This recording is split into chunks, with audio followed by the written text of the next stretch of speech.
Sasisian pat kublay pikinang pet baro bat kumjuro yaki subscriber. Kat kum ka kubar ka ba menta ka jan met ka khat khandai tarek ubnai Oktober usnam araja arpau laang ba yo kem kisipai ka ri India ya uwe usipai ka PLA ubadai jongkari China na po kasnang dam chok ka badan hapo Eastern Ladakh hadien ba une usipai ka ri China ulak ras ya ulak lane line of actual control ubadan hapdang ka ri India bat China.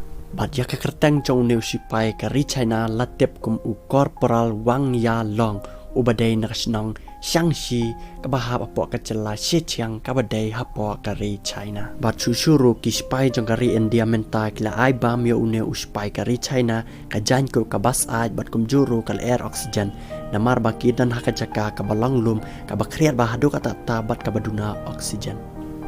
Bat kat kum ka kubar kabala yo lum une uspai China ulaang ba ulak keras yo tay line of actual control lane ulak dai nakadabu wan wat ya kabalang yak.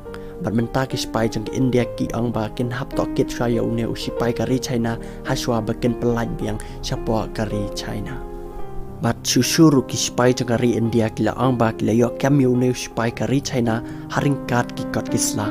Bat kikot kisla kin thop ya kikot kisla ki badai ka jingshang nang jong une usipai ya ka ri China bat kumjuro kikot kisla jong ka jinglang spai jong hapo ka ri China.